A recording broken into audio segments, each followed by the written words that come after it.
அரசு யாரும் குறை சொல்லவில்லை. ஆனால் அரசு என்ன செய்து கொண்டிருக்கிறது என்று கேள்விதான் எழுப்புகிறார்கள்.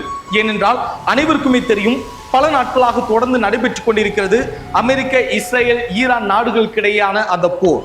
எனவே இன்று ஈரான் நாட்டில் தமிழ்நாட்டை சார்ந்த பல மக்கள், மீனவர்கள், அங்கு தொழிலுக்கு சென்றவர்கள் வாழ்ந்து கொண்டிருக்கிறார்கள் என்பதை விட தவித்துக் கொண்டிருக்கிறார்கள்.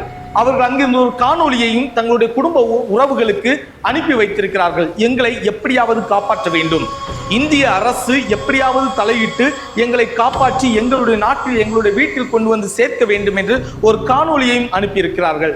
அந்த காணொலியை கண்டதிலிருந்து அவர்களுடைய குடும்ப உறவுகள் இங்கு உண்ணாமலும் உறங்காமலும் அவர்கள் தவித்துக் கொண்டிருக்கின்றார்கள்.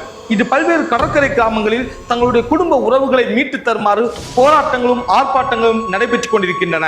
அதே நேரத்தில் தங்கள் தொகுதியை சார்ந்த சட்டமன்ற உறுப்பினர்களிடமும் அமைச்சர்களிடமும் மக்கள் கோரிக்கை மனுவும் வைத்திருக்கிறார்கள். கடந்த 6ஆம் தேதி கூட கன்னியாகுமரிக்கு வருகை தந்த தமிழ்நாடு துணை முதலமைச்சர் மாண்புமிகு உதயநிதி ஸ்டாலின் அவர்களிடமும் எங்களுடைய உறவுகளை மீட்டு தர வேண்டும் என்று இந்த மீனவ மக்கள் தங்களுடைய கோரிக்கை மனுவை கொடுத்திருக்கிறார்கள்.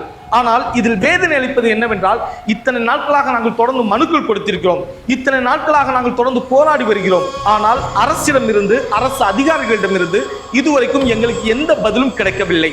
அவர்கள் எந்த அறிக்கையும் வெளியிடவில்லை. நாங்கள் முயற்சி செய்து கொண்டிருக்கின்றோம், அந்நாட்டு தூதரகத்தோடு நாங்கள் தொடர்பு கொண்டிருக்கின்றோம் என்று எந்த ஒரு செயலுமே, எந்த ஒரு அறிக்கையும் இதுவரையும் வெளியிடவில்லை. எனவே தான் அந்த மக்கள் மிகுந்த பதற்றத்தில் இருக்கிறார்கள்.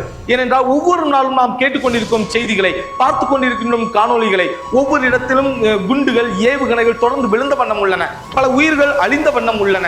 ஏன், அண்மையில் கூட ஈரான் நாட்டினுடைய எண்ணெய் கிடங்குகள் அழிக்கப்பட்டிருக்கின்றன. எனவே மிக விரைவில் நச்சுத்தன்மை கொண்ட அமிலமலைகள் பெய்ய வாய்ப்பு இருக்கிறது என்று கூட ஊடகங்கள் தெரிவித்த வண்ணம் உள்ளன. இந்நிலையில் அடுத்த நொடி என்னுடைய கணவர் இங்கு வந்து சேருவாரா, அல்லது அங்கு வேறு ஏதேனும் ஒரு விபத்தில் மாட்டிக்கொள்வாரா, என்னுடைய மகன் இங்கு திரும்பி வந்து விடுவானா, என்னுடைய பிள்ளை வந்து விடுவானா என்கின்ற ஏக்கத்தில் ஒவ்வொரு பெற்றோரும், ஒவ்வொரு மனைவிமார்களும், ஒவ்வொரு குழந்தைகளும் இங்கு தவித்துக் கொண்டிருக்கிறார்கள், உண்ணாமலும் உறங்காமலும். அவர்கள் கேட்பதெல்லாம் ஒன்றே ஒன்றுதான், தமிழ்நாடு அரசே, இந்திய அரசே, எங்கள் பதில் சொல்லுங்கள், என்ன செய்து கொண்டிருக்கிறீர்கள், மீட்பு பணி எந்த நிலையில் இருக்கின்றது என்று. ஏனென்றால் அரசு கொடுக்கக்கூடிய ஒரு அறிக்கை இங்கு வாழக்கூடிய மக்களுக்கு ஒரு மன நிம்மதியை கொடுக்கும்.